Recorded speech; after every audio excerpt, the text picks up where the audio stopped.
Bismillah, alhamdulillah, jika video ini muncul di berandamu, ini adalah petunjuk Allah Subhanahu wa Ta'ala kepadamu. Setidaknya sempatkanlah menulis sholawat Nabi di kolom komentar, insya Allah bisa menjadi bukti kecintaan kita untuk mendapatkan syafaat kelak di akhirat.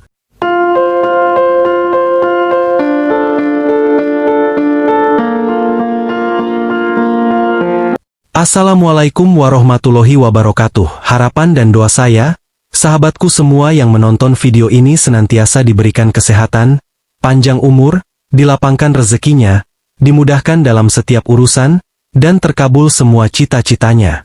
Sahabat beriman yang dirahmati Allah, di dalam agama Islam, terdapat ketentuan yang mengatur tentang hewan-hewan yang diperbolehkan untuk dibunuh karena dianggap merugikan dan berpotensi membahayakan manusia. Meskipun hewan-hewan ini juga merupakan ciptaan Allah, namun mereka memiliki sifat-sifat yang membuat mereka dianggap sebagai jelmaan setan.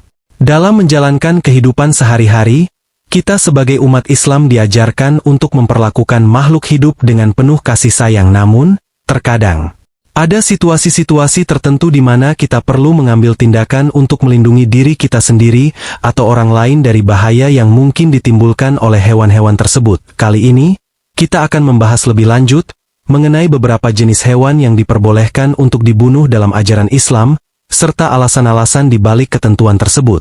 Semoga dengan memahami hal ini, kita dapat lebih menghargai kehidupan dan menjaga keseimbangan alam yang telah Allah ciptakan. Inilah hewan. Hewan yang diperbolehkan untuk dibunuh dalam ajaran Islam. Yang pertama adalah cicak. Cicak, meskipun tergolong ke dalam jenis hewan yang kecil dan sering dianggap sepele, ternyata memiliki peran penting dalam konteks agama dan kesehatan. Dalam Islam, cicak diperintahkan untuk dibunuh karena dianggap merugikan manusia. Ketentuan ini tidak hanya berasal dari aspek keagamaan, tapi juga didasarkan pada pertimbangan medis. Cicak sering ditemukan di sekitar area tempat makan atau dapur, di mana mereka memiliki kecenderungan untuk mengontaminasi makanan dan peralatan dapur dengan kotoran dan air liur mereka. Air liur dan kotoran cicak mengandung bakteri dan mikroorganisme yang dapat menyebabkan berbagai penyakit pada manusia, seperti gangguan pencernaan, diare, dan infeksi lainnya.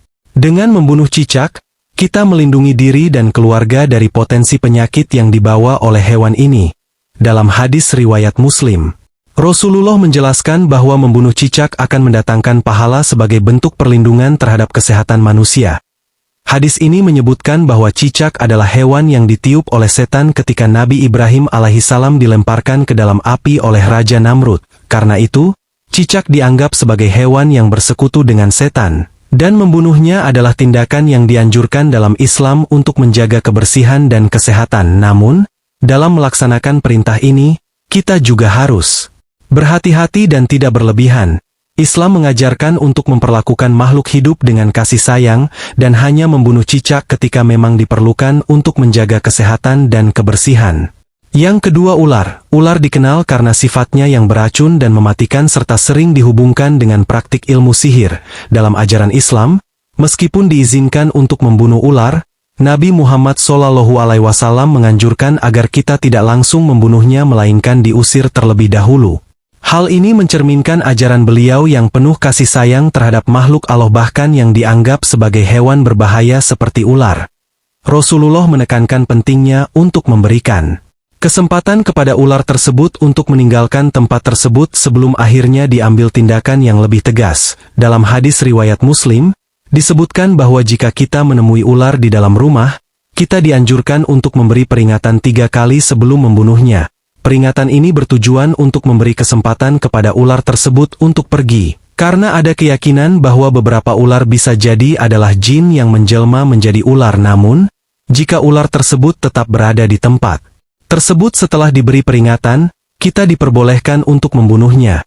Hal ini menunjukkan keseimbangan antara perlindungan terhadap manusia dan kasih sayang terhadap makhluk Allah. Ular yang berada di lingkungan manusia dapat membawa risiko besar, terutama jika ular tersebut beracun. Racun ular dapat menyebabkan cedera serius atau bahkan kematian. Sehingga membunuh ular dalam situasi seperti ini adalah tindakan yang diperbolehkan dalam Islam untuk melindungi diri dan orang lain. Dengan demikian, ajaran ini mengajarkan kita untuk selalu berhati-hati dan mempertimbangkan keselamatan manusia. sambil tetap menunjukkan rasa kasih sayang dan kehati-hatian dalam berurusan dengan makhluk lain. Kemudian yang ketiga, burung gagak. Burung gagak, meskipun tidak semua jenisnya diperbolehkan untuk dibunuh, ada ketentuan khusus dalam ajaran Islam terkait dengan burung gagak yang memiliki warna putih pada bulu dadanya. Burung gagak ini diperintahkan untuk dibunuh.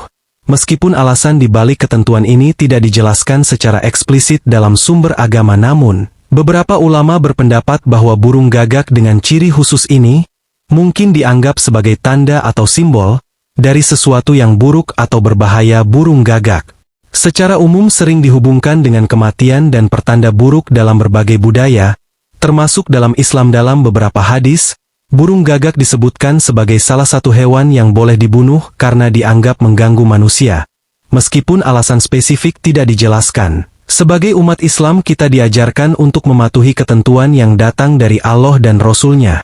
Kepatuhan ini merupakan bagian dari ketaatan kita sebagai hamba yang patuh terhadap perintah-perintah agama. Dengan mengikuti perintah untuk membunuh burung gagak berwarna putih pada bulu dadanya, kita menunjukkan ketaatan kita kepada ajaran Islam dan menjaga diri dari potensi bahaya yang mungkin ditimbulkan oleh hewan ini. Yang keempat, anjing buas. Anjing, terutama yang liar dan buas, memiliki air liur yang mengandung najis dan dapat membawa kuman serta bakteri yang berpotensi membahayakan kesehatan manusia. Dalam ajaran Islam, ada ketentuan khusus terkait dengan jenis anjing tertentu yang diperintahkan untuk dibunuh. Anjing dengan warna hitam polos sering dianggap sebagai sarana yang digunakan oleh setan untuk menjelma. Air liur anjing mengandung najis berat, yang dalam istilah fikih disebut sebagai mugholadoh. Najis ini dianggap sangat tidak bersih dan memerlukan pencucian khusus jika terkena pada tubuh atau pakaian manusia. Selain itu, anjing liar sering membawa penyakit seperti rabies, yang sangat berbahaya dan dapat menyebabkan kematian jika tidak segera ditangani. Oleh karena itu, membunuh anjing liar yang berpotensi membahayakan kesehatan manusia adalah tindakan yang diperbolehkan dalam Islam. Pandangan ini mengajarkan kepada umat Islam tentang pentingnya memahami perbedaan antara jenis anjing yang berpotensi membahayakan kesehatan dengan anjing yang dianggap sebagai sarana kejahatan. Meskipun air liur anjing liar mengandung najis dan membawa penyakit, perintah membunuh anjing dengan ciri khusus ini juga mengingatkan kita untuk mewaspadai kemungkinan keberadaan setan dalam wujud tersebut. Dengan demikian, perintah ini menjadi bagian dari kerangka ajaran Islam yang mengajarkan umatnya untuk menjaga kebersihan dan kesehatan, serta untuk mewaspadai potensi kejahatan yang mungkin terjadi. Dalam melaksanakan perintah ini, kita juga diajarkan untuk tetap berhati-hati dan tidak bertindak berlebihan, selalu mempertimbangkan keselamatan dan kesejahteraan diri sendiri serta orang lain. Yang kelima, burung Raja Wali. Burung Raja Wali, meskipun dikenal sebagai predator yang sering memangsa hewan lain, memiliki posisi yang istimewa dalam pandangan keagamaan. Dalam konteks pertanian dan peternakan, burung Raja Wali sering memangsa ayam yang dianggap sebagai hewan yang membawa berkah rezeki bagi manusia. Oleh karena itu, tindakan membunuh burung Raja Wali dapat dianggap sebagai bentuk perlindungan terhadap sumber rezeki. Yang keenam, tikus. Tikus dianggap merugikan manusia dan sering menjadi penyebab penyakit. Dalam ajaran Islam, tikus memiliki keterkaitan dengan kejahatan dan keburukan. Meskipun tikus memiliki peran ekosistem masing-masing, namun dalam kehidupan sehari-hari mereka dapat menjadi ancaman bagi kesehatan dan keselamatan manusia. Karena itu, membunuh tikus diperbolehkan untuk menjaga kebersihan dan kesehatan manusia. Dalam beberapa hadis, Nabi Muhammad SAW memerintahkan untuk membunuh tikus karena sifatnya yang merusak dan membawa penyakit. Tikus seringkali menjadi penyebab kerusakan pada tanaman dan makanan, serta dapat menyebabkan kerugian ekonomi bagi manusia. Oleh karena itu, tindakan membunuh tikus dalam situasi tertentu dapat dianggap sebagai bentuk perlindungan terhadap harta benda dan kesehatan manusia. Dengan demikian, dalam ajaran Islam, membunuh tikus diizinkan dalam situasi-situasi di mana tikus dianggap merusak dan membahayakan kesehatan manusia. Namun, seperti halnya dalam melaksanakan perintah agama lainnya, kita juga diajarkan untuk tidak berlebihan dan memperlakukan makhluk hidup dengan penuh kasih sayang. Yang ketujuh adalah kalajengking. Kalajengking, dengan sengatannya yang mematikan, dianggap sebagai hewan yang berbahaya bagi manusia. Dalam pandangan keagamaan, kalajengking seringkali dianggap sebagai simbol kejahatan dan kematian. Dalam ajaran Islam, kalajengking dianggap sebagai hewan yang membawa kesengsaraan dan kesakitan, sehingga diizinkan untuk dibunuh jika ditemui. Kalajengking memiliki sengatan yang mengandung racun berbahaya yang dapat menyebabkan reaksi alergi serius atau bahkan kematian pada manusia. Oleh karena itu, tindakan membunuh kalajengking jika berada di lingkungan manusia dapat dianggap sebagai bentuk perlindungan terhadap keselamatan dan kesehatan manusia. Dalam melaksanakan perintah ini, kita juga diajarkan untuk tetap berhati-hati dan tidak bertindak berlebihan, selalu mempertimbangkan keselamatan dan kesejahteraan diri sendiri serta orang lain. Dengan demikian, perintah ini menjadi bagian dari kerangka ajaran Islam yang mengajarkan umatnya untuk menjaga kebersihan dan kesehatan, serta untuk mewaspadai potensi kejahatan yang mungkin terjadi. Dalam ajaran Islam, beberapa hewan diperbolehkan untuk dibunuh karena dianggap membahayakan manusia. Meskipun demikian, kita diajarkan untuk tetap memperlakukan hewan dengan penuh kasih sayang dan kebijaksanaan. Dalam menghadapi situasi di mana tindakan membunuh diperlukan, kita perlu menjaga sikap yang penuh kesadaran dan kehati-hatian.